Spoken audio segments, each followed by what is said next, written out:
أعوذ بالله من الشيطان الرجيم. بسم الله الرحمن الرحيم.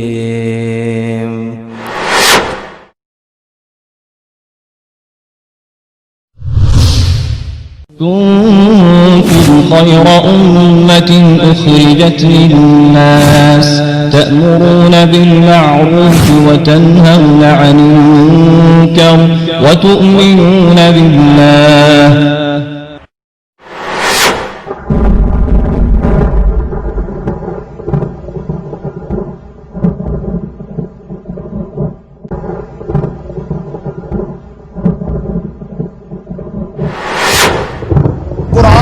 قرآن بتلایا کس نے؟ حدیث نے بتلایا ہے. نبی علیہ السلام نے بتایا کہ یہ کیا ہے؟ اللہ تعالیٰ کے الفاظ ہیں. اگر صرف قرآن ہی کافی ہے اور کتاب اللہ سے مراد صرف قرآن ہی ہے تو قرآن کہتا ہے اقیم الصلاۃ، نماز پڑھو. عشاء کی نماز کی کتنی رکعت ہے؟ قرآن میں کہاں ہے؟ حدیث بتلائے گی. قرآن کہتا ہے کہ حج کرو، طریقہ حدیث بتلائے گی. قرآن میں جنازے پڑھنے کا حکم نہیں ہے، حدیث کے اندر ہے. اس لیے پیارے ساتھیوں، کتاب اللہ کا معنی صرف قرآن کرتے ہو تو پھر بتلاؤ 12 شہرن، یہ 12 مہینے فی کتاب اللہ، اللہ کی کتاب کے اندر ہے. کہاں ہے؟ اللہ تعالیٰ نعوذ باللہ جھوٹ نہیں بولتے. معنی کرنا پڑے گا کہ یہ وحی جو ہے، حدیث بھی وحی ہے لیکن وحی خفی ہے، قرآن وحی جلی ہے. دونوں وحی ہیں اور دونوں کا نام کتاب اللہ ہے.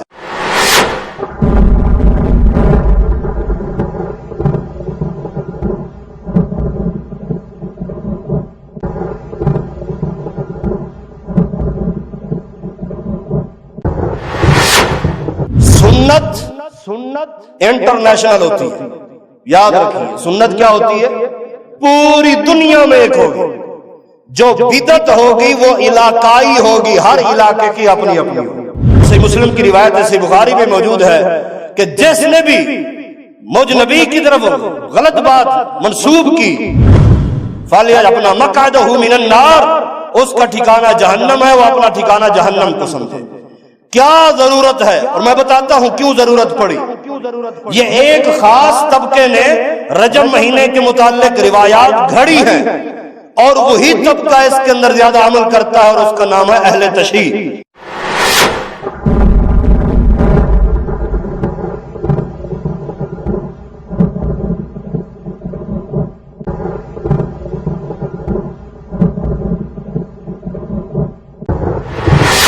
اصل میں اس تاریخ کو کیا ہوا ہے؟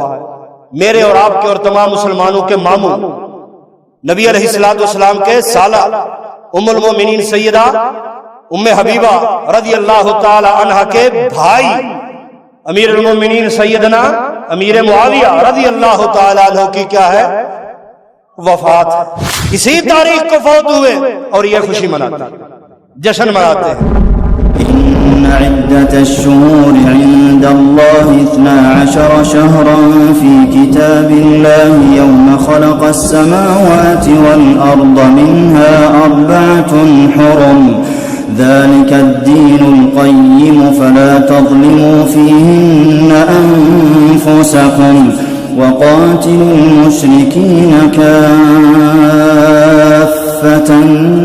كما يقاتلونكم كافة واعلموا أن الله مع المتقين. السلام علیکم ورحمۃ اللہ وبرکاتہ. ان الحمد للہ نحمده ونستعینه ونستغفره ونعوذ باللہ من شرور انفسنا ومن سیئات اعمالنا. من يهده الله فلا مضل له ومن يضلل فلا هادي له واشهد ان لا اله الا الله وحده لا شريك له واشهد ان محمدا عبده ورسوله. اما بعد فان خير الحديث كتاب الله وخير الهدي هدي محمد صلى الله عليه وسلم وشر الامور محدثاتها وكل محدثة بدعة وكل بدعة ضلالة وكل ضلالة في النار.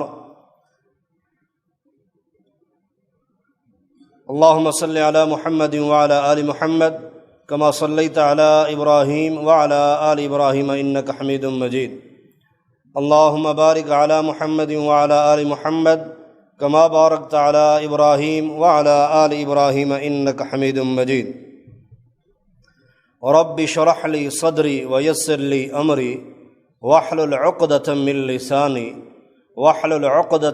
لساني يفقه قولي اما بعد فاعوذ بالله السميع العليم من الشيطان الرجيم بسم الله الرحمن الرحيم ان عدة الشهور عند الله 12 شهرا في كتاب الله يوم خلق السماوات والارض۔ سورۃ توبہ کی یہ آیت ہے، اس میں اللہ تبارک و تعالی نے مہینوں کی تعداد بتلائی ہے کہ ان عدۃ الشہور عند اللہ 12 شہرا، اللہ کے ہاں مہینوں کی تعداد کتنا ہے؟ 12 ہے۔ یہ لکھا ہوا کہاں ہے؟ فی کتاب اللہ، اللہ کی کتاب میں۔ یہ مہینے کب سے ہیں؟ یوم خلق السماوات والارض، جب سے آسمان اور زمین بنا۔ جب سے آسمان زمین بنا تب سے یہ مہینے ہیں۔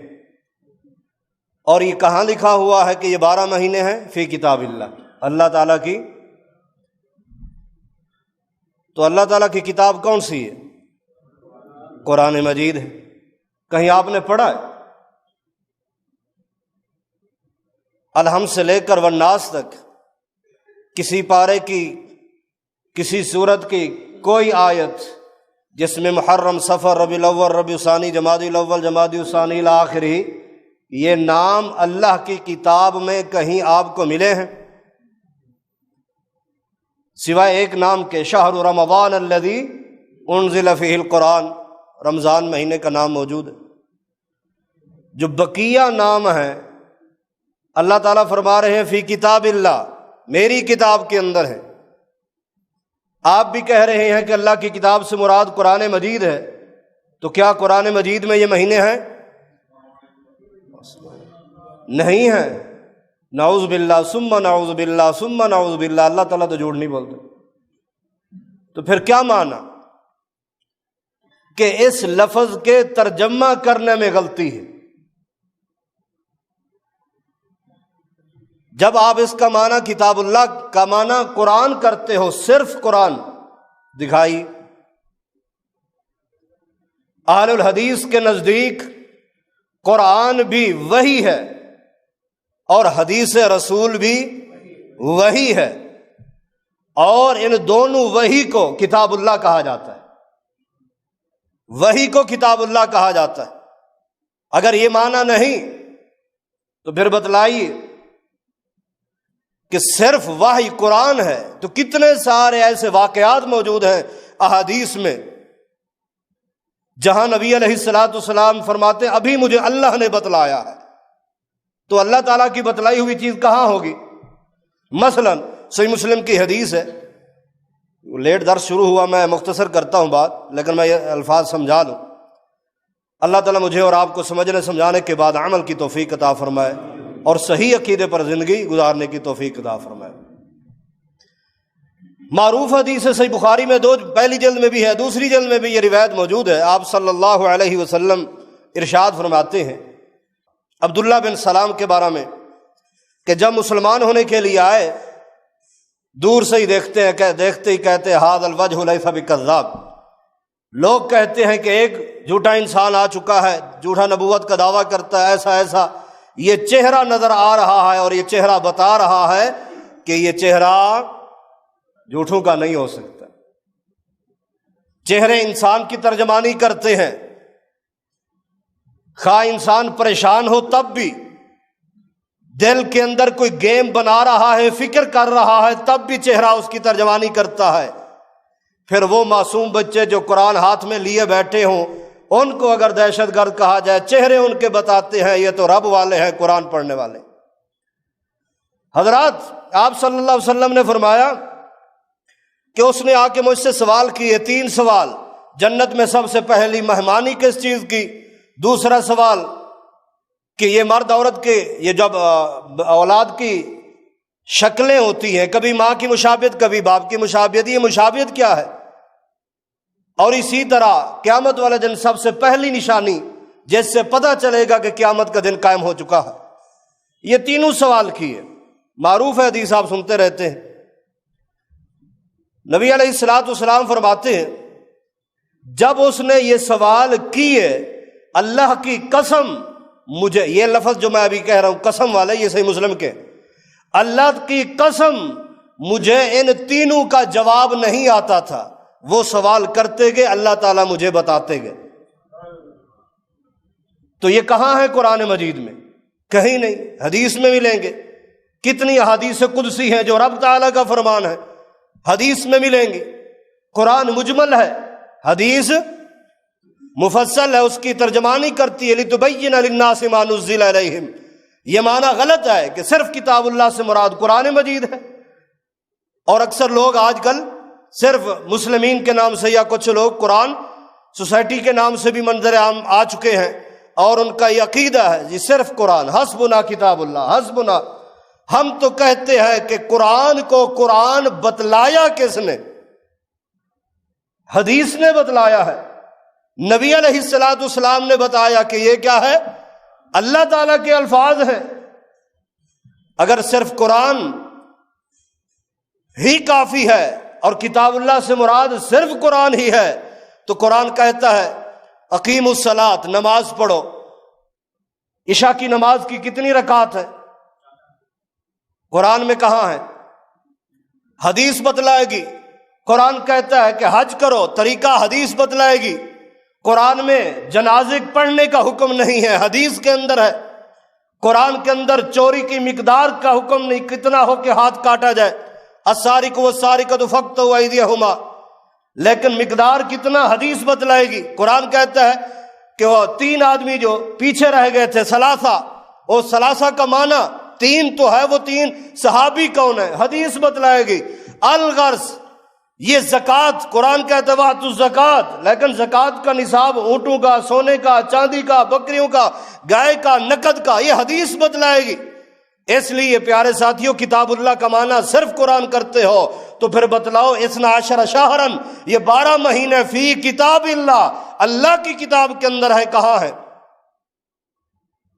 اللہ تعالیٰ نعوذ باللہ جھوٹ نہیں بولتے، معنی کرنا پڑے گا کہ یہ وحی جو ہے، حدیث بھی وحی ہے لیکن وحی خفی ہے، قرآن وحی جلی ہے، دونوں وحی ہیں اور دونوں کا نام کتاب اللہ ہے۔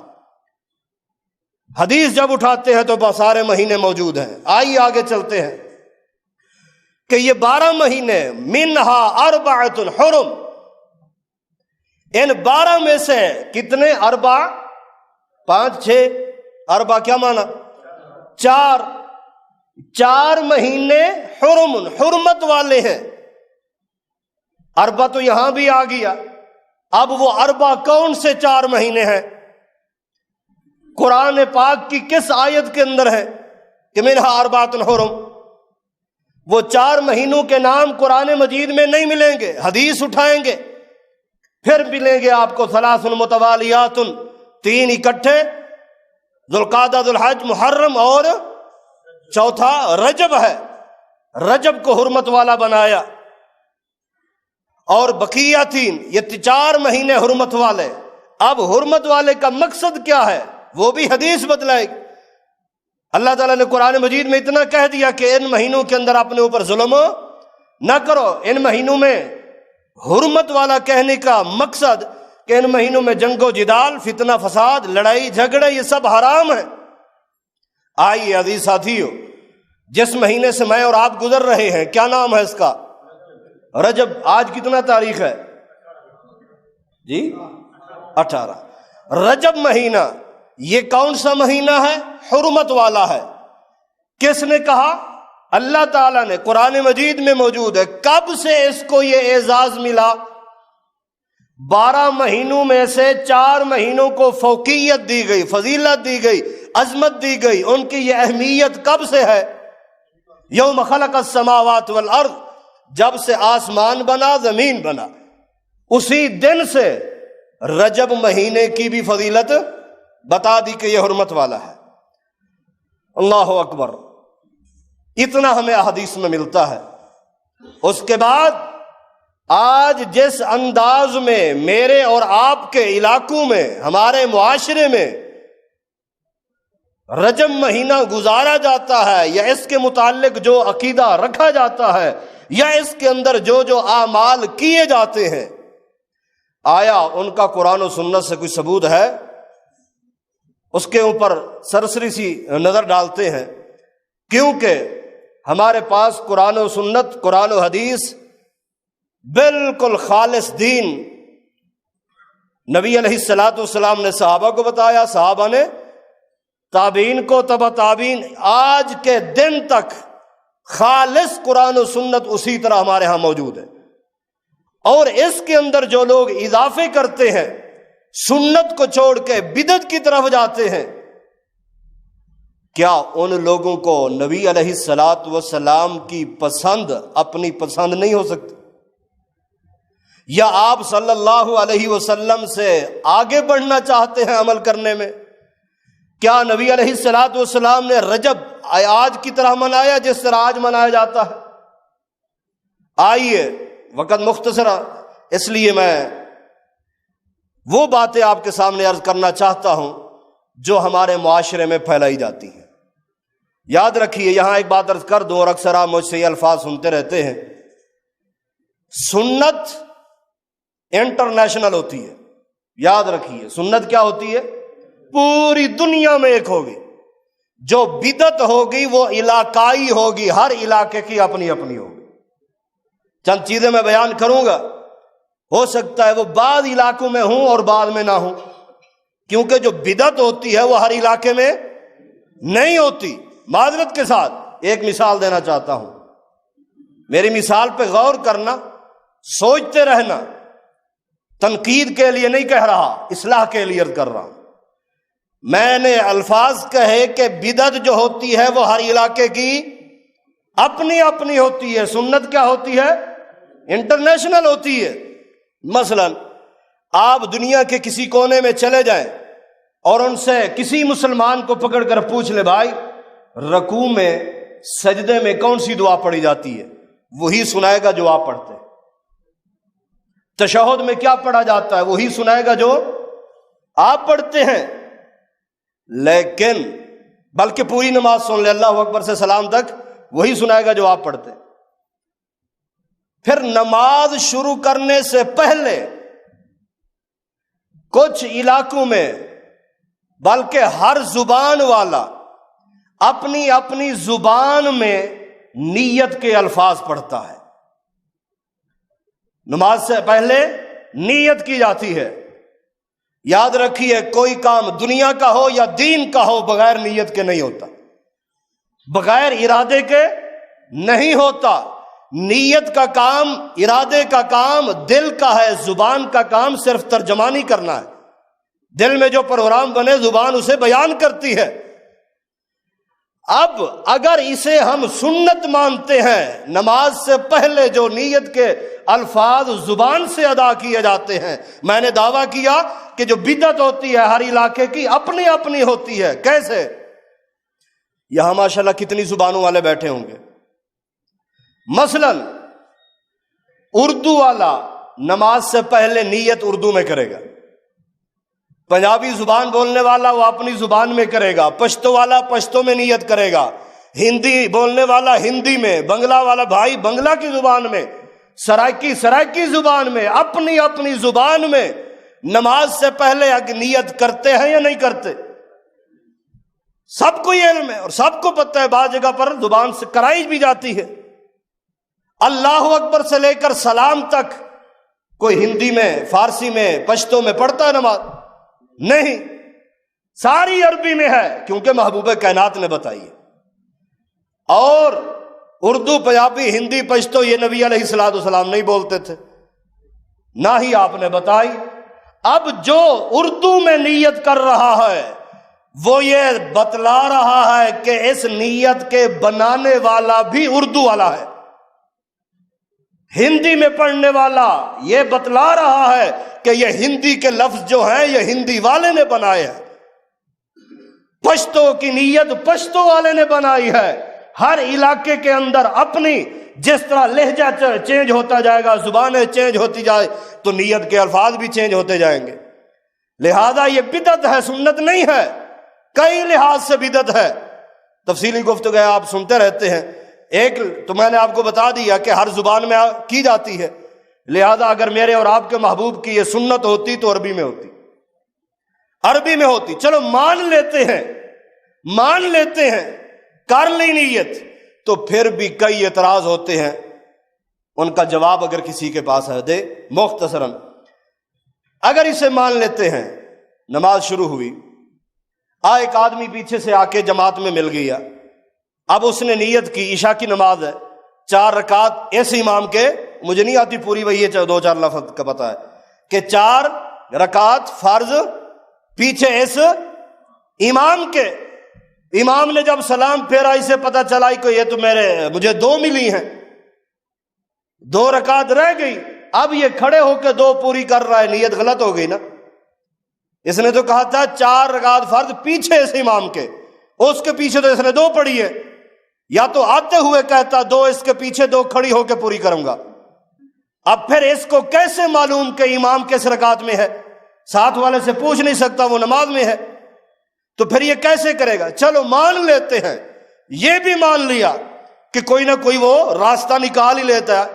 تو پھر کچھ ہمارے بھائی رکوع کے بعد آ کے ملتے ہیں، سجدے میں چلے جاتے ہیں، اور نیت کیا ہے کہ 4 رکعت پیچھے سے امام کے، اور پڑھتا 4.5 رکعت ہے. تو یہ آدھی رکعت جو اوپر پڑی ہے یہ کس کھاتے میں جائے گی؟ جب آدھی رکعت پڑی، خواہ وہ 2.5 رکعت ہے، 3.5 ہے مغرب کے، یا 4.5 ہیں عشاء کے، تو یہ 4.5 رکعت کی نیت کون سی ہے؟ چلو پھر بھی مان لیتے ہیں کہ پیچھے اس امام کے، تو امام کیا کہے گا؟ آگے ان مقتدیوں کے کتنے مقتدی؟ 50 کہتا ہے تو سلام کے بعد 100 سے بھی اوپر ہوں گے. 2 صفحے کہتا ہے تو پھر بھی مان لیتے ہیں. آگے چلیے، محبوب کائنات نے بتایا، صحیح مسلم کے الفاظ ہیں کہ جب آدمی گھر سے نکلتا ہے نماز کے لیے، دیکھو میں بدعت سمجھا رہا ہوں، اصل عنوان کی طرف آتا ہوں، بات نکل رہی ہے دوسری طرف. امام گھر سے جب نکلتا ہے، اپنا کوئی بھی مصلی، کوئی بھی نمازی، کوئی بھی آدمی جب نماز پڑھنے کے لیے مسجد کی طرف جاتا ہے، لا ينهضه الا للصلاۃ، صرف نماز کے لیے گھر سے نکل کے جاتا ہے، تو اللہ تعالیٰ اس کے ایک قدم پہ نیکی لکھ دیتے ہیں، دوسرے قدم پہ گناہ مٹا دیتے ہیں. ایک قدم رکھتا ہے نیکی مل گئی، دوسرا قدم رکھا کس کی؟ اور جس نے بستر چھوڑا الصلاۃ خیر من النوم سن کر کہ فجر کی نماز ہے، اور وہ چلا، بستر چھوڑا، گھر دروازہ بند کیا، نکل رہا ہے نماز کے لیے، نماز کی نیت کر کے گھر سے نکلا ہے، تو ہر قدم پہ نیکی مل رہی ہے اور دوسرے قدم پہ گناہ مٹ رہا ہے. اور جس کی گھر سے نیت ہی نہیں ہوئی، صف میں کے اندر آ کر پھر کہہ رہا ہے کہ اب میں نماز پڑھنے لگا ہوں، تو یہ پچھلا ثواب کدھر جائے گا؟ اس سے معلوم ہے اس حدیث کا کیا مطلب، کہ جو گھر سے نکلتا ہے ہر قدم پہ نیکی اور دوسرے قدم پہ گناہ مٹے گا. عزیز ساتھیو، ہر لحاظ سے یہ بات غلط ہے اور سنت رسول نے. ہاں دل میں پروگرام، آپ ابھی درس سننے آئے نا، آپ نے ارادہ کیا کہ ہم چلیں، کیسے چلیں، ٹیکسی پہ جائیں، گاڑی پہ جائیں، کس کے ساتھ جائیں، کیسے آئیں. یہ کتنے پروگرام کھانے کے بارے میں بنتے ہیں، سفر کے بارے میں بنتے ہیں، یہ پروگرام یہاں دل میں بنتے ہیں، اور اسی کو نیت کہا جاتا ہے. وہی نیت ہوتی ہے. عرض کر رہا تھا، سنت جو ہوتی ہے وہ انٹرنیشنل ہوتی ہے، بدعت جو ہوتی ہے ہر علاقے کی اپنی اپنی ہوتی ہے. اس لیے کہ چند باتیں آپ سنیں گے، بعض علاقوں میں ہوں گی اور بعض میں نہیں ہوں گی. آئیے کچھ روایات رجب مہینے کے بارے میں مشہور کر دی گئی ہیں، اکثر لوگ بیان بھی کرتے ہیں اور اس پہ عمل کرنے کی کوشش کرتے ہیں. مثلا پہلی بات کہ اس رجب مہینے کے متعلق ایک دعا سوشل میڈیا پہ بڑی نشر کی جاتی ہے کہ اللہم بارک لنا فی رجب و شعبان وبلغنا رمضان، کہ اے اللہ ہمارے رجب کے اندر برکت ڈال دے. یہ دعا بتلائی جاتی ہے، پڑھی جاتی ہے، نشر کی جاتی ہے کہ جو سب سے پہلے کسی کو بتا دے گا اس کو اتنا اتنا ثواب۔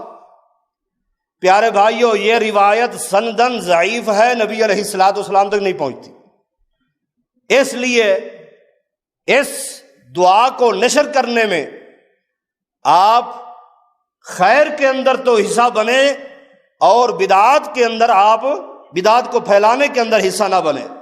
اسی طرح دوسری بات، ایک روایت یہ مشہور ہے لوگوں کے اندر کہ جنت کے اندر ایک نہر ہے، ان فی الجنت نہرا یقال لہ رجب، جنت کے اندر ایک نہر ہے جسے رجب کہا جاتا ہے، ماہ اشد بیاضا من اللبن واحلی من العسل، کہ اس کا پانی جو ہے وہ دودھ سے زیادہ سفید، شہد سے زیادہ میٹھا۔ من صام یوما من رجب سقاہ اللہ من ذلک النہر، جو رجب کا ایک روزہ رکھے گا رجب مہینے کا تو اللہ سپیشل اسی جنت سے اسے پلائیں گے۔ یہ بات بالکل غلط ہے، یہ روایت بیان کی جاتی ہے لیکن یہ روایت سندن انتہائی ضعیف ہے۔ علامہ البانی رحمہ اللہ نے سلسلہ ضعیفہ کے اندر اسے درج کیا ہے۔ میں صرف آپ کو چند بتاؤں گا، ویسے اگر کسی نے تفصیلی مطالعہ کرنا ہو، علامہ ابن حجر رحمہ اللہ جو صحیح بخاری کے شارح ہیں، انہوں نے ایک کتاب لکھی اسی رجب مہینے کے بارے میں، ساری روایات انہوں نے اس کے اندر جمع کی ہیں، تبیین العجب مما ورد فی فضل رجب، اس کتاب کے اندر یہ ساری باتیں آپ کو مل سکتی ہیں۔ اسی طرح آگے کہ جنت کے اندر یہ جو رجب مہینہ ہے یہ مہینہ اللہ کا ہے، نبی علیہ الصلوۃ والسلام کی طرف منسوب کر کے کہا جاتا ہے رجب شہر اللہ و شعبان شہری و رمضان شہر امتی، رمضان میری امت کا مہینہ ہے اور شعبان وہ نبی علیہ الصلوۃ والسلام کہتے ہیں جی میرا مہینہ ہے، اور رجب جو ہے یہ اللہ کا مہینہ ہے۔ پیارے بھائیو، صحیح مسلم کی روایت ہے، صحیح بخاری میں موجود ہے کہ جس نے بھی مجھ نبی کی طرف غلط بات منسوب کی فَلْيَجْعَلْ اپنا مَقْعَدَهُ مِنَ النَّارِ، اس کا ٹھکانہ جہنم ہے، وہ اپنا ٹھکانہ جہنم کو سمجھے۔ کیا ضرورت ہے، اور میں بتاتا ہوں کیوں ضرورت پڑی۔ یہ ایک خاص طبقے نے رجب مہینے کے متعلق روایات گھڑی ہیں اور وہی طبقہ اس کے اندر زیادہ عمل کرتا ہے اور اس کا نام ہے اہل تشیع۔ تو اسی طرح آگے رجب کی فضیلت بیان کرتے ہوئے کہ رجب جو ہے یہ قرآن کی طرح ہے کہ فضل و رجب علی سائر الشہور، کہ سارے مہینوں پر رجب کی فضیلت ایسے ہے کہ فضل القرآن علی سائر الاذکار، جس طرح تمام ذکروں میں اعلیٰ ترین افضل ترین ذکر قرآن مجید ہے، تمام مہینوں میں افضل ترین مہینہ اگر کوئی ہے تو وہ رجب ہے۔ حالانکہ غلط، سب سے افضل ترین مہینہ کون سا ہے؟ شہر رمضان الذی انزل فیہ القرآن، سب سے افضل مہینہ کہ جس کے اندر قرآن نازل ہوا، لیلۃ القدر بھی ہے، روزہ بھی ہے، اعتکاف بھی ہے، ساری نیکی اسی میں۔ اسی طرح آگے بڑھتے ہیں، میں نے پہلے کہا جس نے تفصیل پڑھنی ہو تو یہ تبیین العجب مما ورد فی فضل رجب، یہ علامہ ابن حجر رحمہ اللہ کی کتاب کے اندر یہ ساری باتیں موجود ہیں۔ اسی طرح ایک روایت یوں بھی بیان کی جاتی ہے کہ جس شخص نے رجب مہینے کی 27 تاریخ کو من صلی لیلۃ 27 من رجب 12 رکعتاً، 12 رکعت جس نے 27 رجب کو پڑھی، حط اللہ عنہ ذنوبہ 60 سنہ، 60 سال کے گناہ اللہ تعالیٰ اس کے معاف کر دے گا۔ یہ بات بیان کی جاتی ہے کہ جو 12 رکعت 27 رجب کو پڑھے گا کتنے گناہ مٹیں گے؟ 60 سالوں کے۔ لیکن یہ بات بھی غلط، یہ وہ من گھڑت باتیں ہیں جو منسوب کی جاتی ہے نبی علیہ الصلوۃ والسلام کی طرف۔ اسی طرح آگے بڑھیے، جس نے ان فی رجب یوم و لیلہ، رجب مہینے کے اندر ایک دن اور ایک رات ایسا ہے جس نے اس دن میں روزہ رکھا یا رات کو قیام کیا، من صام ذلک اليوم وقام تلک اللیلہ کان کمان صام من الدہر 100 سنہ، گویا کہ ایک دن کے روزے رکھنے والے کو 100 سال کے روزوں کے برابر ثواب ملے گا، رات کا قیام کرنے والے کو 100 سال راتوں کے قیام کے برابر ثواب ملے گا، یہ بات بھی بتلائی جاتی ہے، اور یہ گھڑی ہوئی ہے، من گڑت ہے، اور اکثر یہ حضرات بیان بھی کرتے ہیں۔ اسی طرح آگے بڑھیں، یہ بعض علاقوں میں ہیں، اور کبھی ہو سکتا ہے آپ کی زندگی میں پھر واسطہ بھی پڑ سکتا ہے کہ رجب کا جو ایک روزہ رکھے گا تو 2 سال کے گناہ اس کے کیا ہو جائیں گے؟ معاف ہو جائیں گے۔ جو 15 رجب کا روزہ رکھے گا تو 30 سال کے گناہ، حالانکہ یہ بھی گھڑی ہوئی بات ہے۔ اسی طرح رجب کا ایک روزہ، اپنا رجب کے 7 روزے جو رکھے گا، استغفر اللہ، اب اندازہ لگائیے کیا کہتے ہیں کہ من صام منہ 7 ایام، جس نے 7 دن روزے رکھے رجب کے تو غلقت عنہ 7 ابواب جہنم، جہنم کے 7 دروازے بند۔ جو رجب کے 8 روزے رکھے گا تو جنت کے 8 دروازے کھول جائیں گے، یعنی وہ دروازے گن کے روزوں کی ترتیب بناتے رہے۔ جو روزے 7 رکھے گا تو جہنم کے بند، 8 رکھے گا تو جنت کے کھول جائیں گے۔ اللہ اکبر کبیرہ۔ یہ باتیں بھی ساری غلط ہیں، روایات گھڑی ہوئی ہیں، ضعیف ہیں، نبی علیہ السلام تک نہیں پہنچتی۔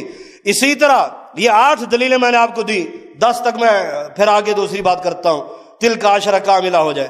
9ویں بات، 9ویں روایت یہ جو گھڑتے ہیں کہ جو شخص مغرب کی نماز پڑھے گا، من صلی المغربہ فی اول لیلۃ من رجب، رجب کی پہلی رات مغرب کی جو نماز پڑھے گا، اس کے بعد اگر وہ 20 رکعت نماز پڑھے، اس کے اندر ہر رکعت میں سورۃ فاتحہ اور اخلاص پڑھے ایک بار، اور 10 سلام یعنی 2 رکعت کر کے پڑھے، اللہ اکبر، اس کو کتنا ثواب ملے گا؟ وہ پل صراط سے کراس ہوگا اور جنت میں بھی جائے گا بغیر حساب کے، بغیر کتاب کے جائے گا۔ حالانکہ غلط، نبی علیہ السلام نے کیا بتلایا کہ کتنے لوگ بغیر حساب کتاب کے جائیں گے جنت میں؟ جی 70,000 بغیر حساب کتاب کے جنت میں جائیں گے۔ ان کی صفتیں بھی بتلائیں کہ لا یسترقون ولا یتطیرون ولا یقطعون وعلی ربہم یتوکلون، نہ وہ دم کرتے ہوں گے، نہ دم کراتے ہوں گے، نہ دغواتے ہوں گے، اور نہ ہی وہ بری فالیں پکڑتے ہوں گے، اپنے رب پہ توکل کرتے ہوں گے۔ یہ جائیں گے جنت کے اندر بغیر حساب کتاب کے۔ بلکہ ایک اور روایت کے اندر سندن صحیح روایت کہ نبی علیہ السلام فرمایا، صحابہ نے کہا محبوب یہ تو تھوڑے ہیں، تو یہ تو جلدی پورے ہو جائیں گے نا 70,000۔ آپ نے فرمایا اچھا سن لو، مع کل 1000 70,000، ہر 1000 کے ساتھ، ان 70,000 میں سے ہر 1000 کے ساتھ پھر 70,000 اللہ تعالیٰ بغیر حساب کتاب کے جنت میں بھیجے گا۔ یہ ہے صحیح روایات، اور ان کا مقابلہ کرتے ہوئے من گڑت بنا دی، اور وہ بھی سر رجب کے لیے۔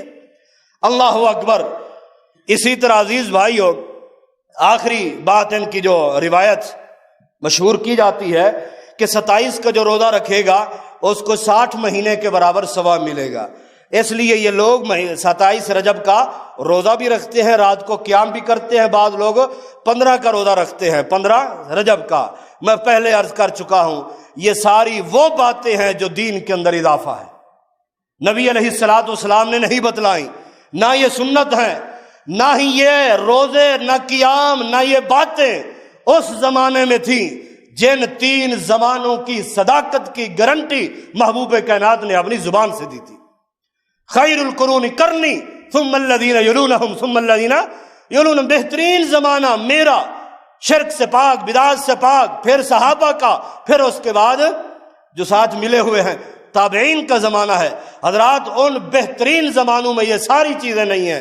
یہ اہل تشیع لوگوں نے رجب کے مہینے کے لیے، اور اکثر ان کی فیکٹریوں کے نام، دکانوں کے نام، ان کی اولادوں کے نام رجب کے نام سے معروف ہوتے ہیں۔ رجب، تو یہ رجب کے ساتھ ان کا زیادہ تعلق کیوں؟ آگے عرض کرتا ہوں، بلکہ یہاں تک یہ باتیں ختم۔ آگے آئیے، اس مہینے کے اندر اور کیا کچھ کرتے ہیں یہ لوگ؟ خیال کرنا کبھی کوئی ہمسایہ بن جاتا ہے، سادہ اور کمزور ایمان والے یا بالکل لا علم خواتین ہمسائے کی خاتون کو دیکھ کر یا وہ کوئی چیز بھیج دے تو ان کے ساتھ وہ بھی شامل ہو جاتی ہیں، پتہ نہیں ہوتا۔ اس مہینے کے اندر جہاں یہ ساری باتیں بیان کی جاتی ہیں تو قربانی، ذبیحہ جانور ذبح کرنا یہ لوگ اس مہینے میں کرتے ہیں، قربانی کرتے ہیں۔ دلیل یہ ہے، صحیح بخاری کی روایت ہے کہ نبوت سے بھی پہلے جاہلیت والے لوگ رجب مہینے کے اندر جانور ذبح کرتے تھے اور اس کا نام عتیرہ تھا۔ صحیح بخاری میں، مسلم میں بھی روایت موجود ہے، عتیرہ اس کے نام، یعنی عتیرے کے نام سے وہ جانور ذبح کرتے۔ بلکہ اور کچھ لوگ وہ جانور جو پہلا بچہ دے تو ان کا پہلا بچہ بھی بتوں کے نام پہ وہ قربان کر دیتے تھے، اس کو فرع کہا جاتا تھا۔ میرے اور آپ کے محبوب نے مسلمانوں کو مخاطب ہو کے کہا، فرمایا لوگو لا عتیرہ ولا فرع، نہ عتیرہ جائز ہے اور نہ ہی فرع جائز ہے۔ رجب مہینے کے اندر ان دونوں چیزوں کی نفی کس نے کر دی؟ نبی علیہ الصلوۃ والسلام نے واضح کر دی ہے۔ اس کے بعد بھی اگر کوئی یہ کام کرے تو وہ کسی اور کی مان رہا ہے، محبوب کائنات کی نہیں مان رہا۔ اسی طرح اس مہینے کے اندر صلاۃ الرغائب پڑھی جاتی ہے، پہلی جمعرات کو، بعد پہلے دن کو، بعد پہلے چاند نظر آنے کے بعد جو جمعرات آتی ہے اس دن۔ بھائیو یہ بھی غلط ہے، اس کا اسلام سے کوئی تعلق نہیں۔ اسی طرح اللہ اکبر کبیرہ 27 رجب کو بر صغیر میں اور اکثر دوسرے ممالک میں بھی جہاں بدعات ہیں، یہ معروف ہے کہ 27 رجب کی رات کو معراج ہوا ہے، اس لیے یہ لوگ رات کو بھی جاگتے ہیں اور 27 کے دن کا روزہ رکھتے ہیں۔ نبی علیہ الصلوۃ والسلام کو معراج ہوا یا نہیں ہوا؟ ہوا ہے، دلیل قرآن ہے، سبحان الذی اسریٰ بعبدہ لیلا من المسجد الحرام، یہ نص صریح موجود ہے کہ آپ کو معراج ہوا، پوری تفصیل موجود ہے حدیث کے اندر، کوئی اس کا منکر نہیں۔ کچھ منکر آئے ہوئے ہیں، وہ اتنا انکار کرتے ہیں جی جسم نہیں تھا، روح گئی تھی اوپر، حالانکہ اہل الحدیث کا عقیدہ ہے کہ معراج ہوا، جسم سمایت روح گئی تھی، جسم سمایت روح گئی تھی۔ کیا یہ معراج 27 رجب کو ہوا؟ کسی بھی حدیث کے اندر نہیں، شریعت اس بارے میں خاموش ہے۔ نبی علیہ الصلوۃ والسلام نے نہیں بتلایا، نہ ہی صحابہ نے۔ جہاں شریعت خاموش ہو وہاں پھر ہمیں اٹکل پچو لگانے کی کون سی ضرورت؟ جب بلکہ پیر عبد القادر جیلانی رحمہ اللہ وہ لکھتے ہیں اپنی کتاب غنیت الطالبین کے اندر، محرم میں معراج ہوا۔ بعض محدثین وہ شعبان کا، بعض کس مہینے کا، گویا کہ آپ صلی اللہ علیہ وسلم نے نہ بتلایا نہ ہی آپ سے کوئی ایسی بات ثابت ہے جس کی بنیاد پہ کہا جائے کہ 27 رجب کو معراج ہوا ہے، 27 رجب کو معراج ہوا ہے۔ ہوا کس مہینے میں ہوا کوئی علم نہیں، کوئی علم نہیں۔ کس تاریخ کو ہوا کوئی علم نہیں۔ شریعت ہمیں کہتی ہے لوگوں تحروا لیلۃ القدر، لیلۃ القدر کو تلاش کرو فی عشر الاواخر من رمضان، رمضان کے آخری عشر کی تاک راتوں کے اندر تلاش کرو۔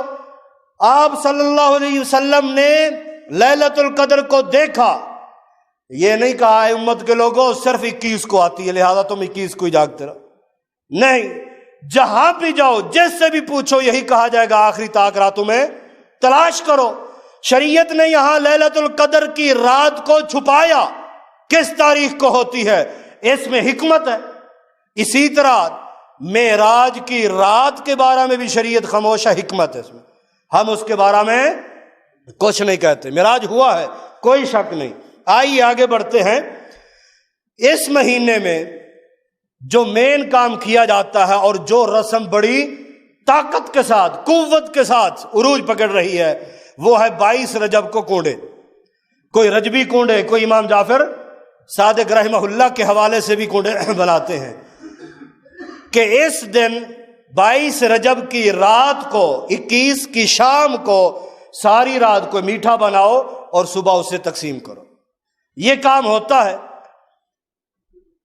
کیا یہ سنت ہے؟ غلط، یہ بھی انہی لوگوں کا کام ہے۔ یہ لوگ جو ہیں ویسے بھی کوئی دشمن سامنے سے وار نہیں کرتا، پیچھے سے ہی حملہ کرتا ہے، سامنے نہیں۔ انہوں نے سامنے لیبل لکڑہارے کی کہانی کا لگایا ہے، امام جعفر صادق رحمہ اللہ کی طرف منسوب کیا کہ جو عورت یا مرد پریشانیوں میں مبتلا ہیں، مصیبتوں سے نکلنا چاہتے ہیں، تو انہیں کیا کرنا چاہیے؟ وہ جی امام جعفر صادق کے کنڈے بنائیں، لہذا ان کی پریشانی ٹل جائے گی، حالانکہ یہ بات غلط ہے۔ اللہ اکبر کبیرہ۔ اصل میں اس تاریخ کو کیا ہوا ہے، میرے اور آپ کے اور تمام مسلمانوں کے ماموں نبی علیہ الصلوۃ والسلام کے سالہ ام المؤمنین سیدہ ام حبیبہ رضی اللہ تعالی عنہ کے بھائی امیر المؤمنین سیدنا امیر معاویہ رضی اللہ تعالی عنہ کی کیا ہے؟ وفات ہے۔ اس تاریخ کو وفات ہے، اور اس وفات کے اندر کسی کا اختلاف نہیں ہے، اسی تاریخ کو فوت ہوئے اور یہ خوشی مناتے ہیں، جشن مناتے ہیں۔ کہا کیا جاتا ہے نہیں جی اس رات جو ہے نا ہمارے امام صاحب بھی پیدا ہوئے ہیں۔ کون سے امام جعفر صادق؟ اب دیکھو نا بدعت، کوئی کنڈے کی طرف رجب کے کنڈے، کوئی امام جعفر صادق کے کنڈے، اور کوئی یہ کہتے ہیں جی اس دن پیدائش ہوئی ہم خوشی مناتے ہیں۔ حالانکہ امام جعفر صادق رحمہ اللہ کی پیدائش کس مہینے میں ہوئی ہے؟ ان کی پیدائش رمضان میں ہوئی ہے، 8 رمضان کو غالباً ان کی پیدائش ہوئی ہے۔ اسی طرح اس 8 رمضان کو 80 ہجری کے اندر ان کی پیدائش ہے، اور ان کی وفات اسی طرح شوال کے اندر ہوئی ہے۔ تو جو ان کی پیدائش بھی نہیں ہے، خام خواہ یہ صرف بہانہ۔ عزیز ساتھیو، سید یہ صحابہ کا بغض اس تاریخ کو بھرا ہوا ان لوگوں کے اندر، بچنا، خیال کرنا 22 رجب کو کسی میٹھے کے اندر جو آپ کو دیا جائے یا آپ کو کچھ کہانیاں سنا کے بتایا جائے، اس رسم کی ابتدا پتہ ہے کب سے ہوئی ہے؟ پتہ ہے؟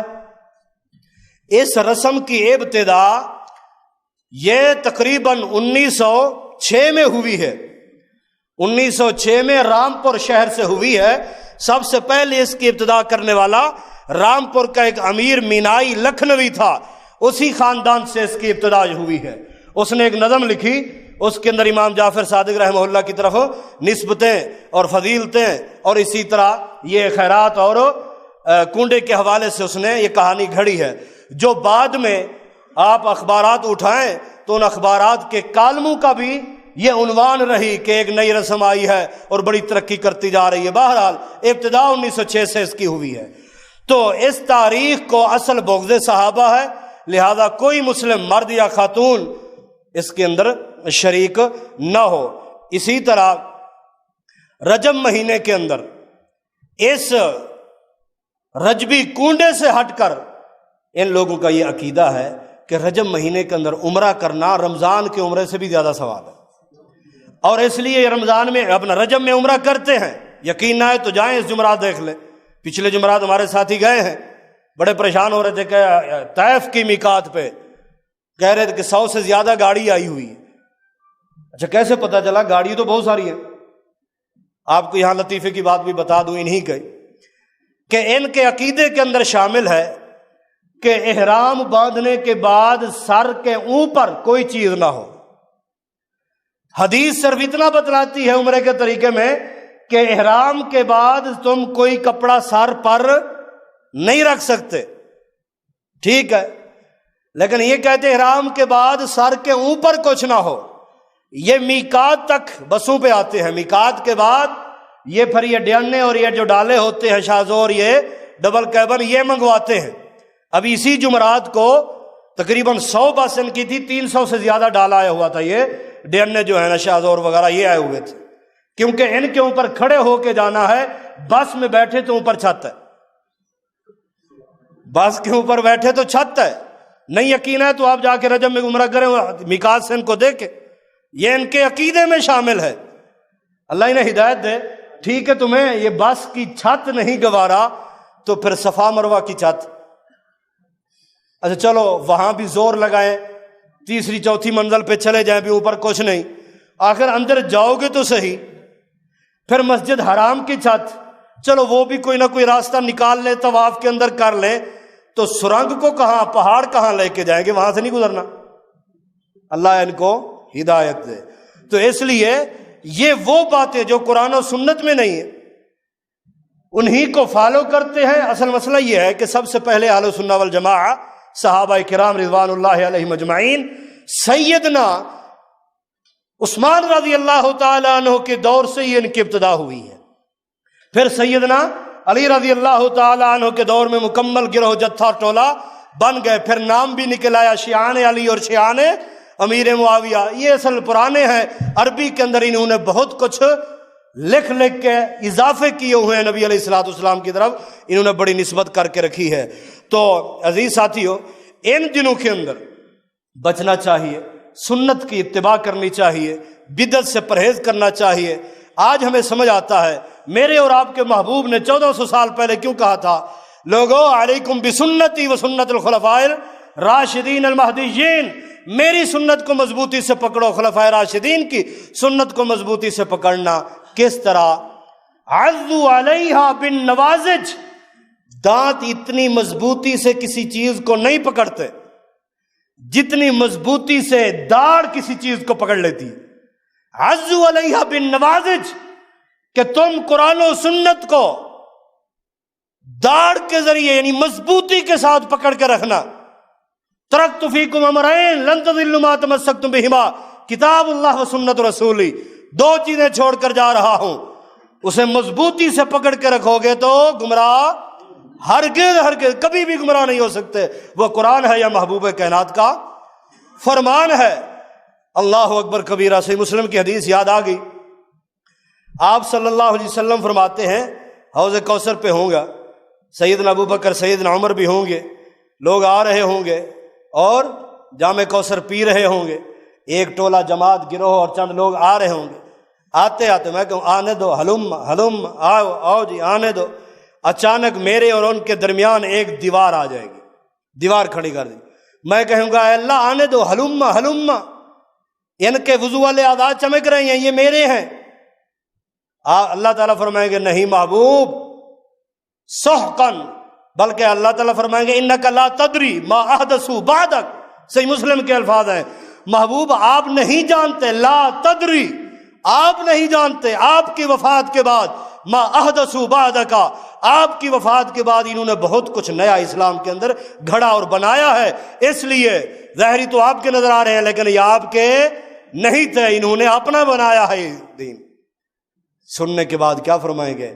سحقن سحقن لمن غیر آبادی، دوری ہے دفع ہو جائے، لمن غیر آبادی، جنہوں نے میرے بعد تبدیلیاں کی ہیں۔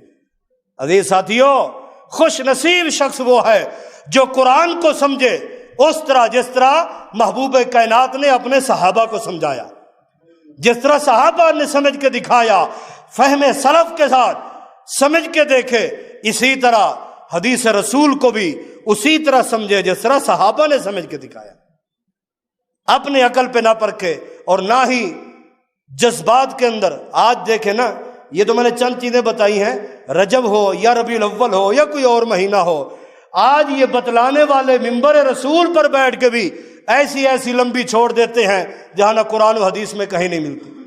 اللہ تعالیٰ ان علماء کو بھی ہدایت دے جو منبر اور محراب اور مصلی رسول کے جو وارث بنے ہوئے ہیں اور صحیح وارث بن کے دکھائے، اور اسی طرح اللہ تعالیٰ ہم سب کو بدعات سے محفوظ رکھے، سنت پہ چلنے کی توفیق عطا فرمائے۔ میرے اور آپ کے محبوب فرماتے ہیں من احب سنتی فقط احبنی، جس نے میری سنت سے پیار کیا وہ سنت سے نہیں مجھ سے پیار کر رہا ہے۔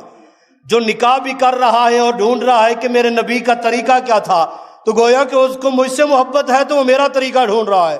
شادی کا معاملہ ہے اور بچہ ہو جاتا ہے، کہتے جی اب بچہ پیدا ہو گیا تو میں کیا کروں، شریعت کیا کہتی ہے، وہ میری سنتیں ڈھونڈ رہا ہے، اسے مجھ سے پیار ہے، اور جسے مجھ سے پیار ہے کان معی فی الجنہ، وہ جنت میں میرے ساتھ کھڑا ہوگا، وہ جنت میں میرے ساتھ کھڑا ہوگا۔ بلکہ نبی علیہ الصلوۃ والسلام فرماتے لوگو کل امتی یدخلون الجنہ، میری ساری کی ساری امت جنت میں جائے گی، الا من ابا، مگر وہ شخص جنت میں نہیں جائے گا جو جنت جانے سے خود انکار کر دے۔ صحابہ فرمانے لگے محبوب کائنات ومن یابا یا رسول اللہ صلی اللہ علیہ وسلم، جنت جانے سے کون منکر ہے، کون انکاری؟ ایک اصول بتا دیا، من اطاعنی دخل الجنہ ومن عصانی فقد ابا، جو میرے طریقے پہ چلے گا، میری بات کو مانے گا، وہ جنت جائے گا، جو میری بات کو چھوڑ کے کسی اور کی بات کو مانے گا وہ اسی کے ساتھ رہے گا، میرے ساتھ جنت میں نہیں ہوگا۔ اس لیے ہمیں اگر محبوب کائنات کے ساتھ جنت میں جانا ہے پھر طریقہ بھی انہی کا پکڑنا پڑے گا۔ اللہ تعالی ہم سب کو اپنے اور اپنے رسول کے فرامین پہ چلنے کی توفیق عطا فرمائے، قرآن و سنت کا پرچار کرنے والا بنائے، قرآن و سنت کا متبع بنائے، اور قرآن و سنت کی اس دعوت کو گلی گلی اور گھر کوچے تک اللہ تعالی ہمیں پہنچانے کی توفیق عطا فرمائے۔ السلام علیکم ورحمۃ اللہ وبرکاتہ۔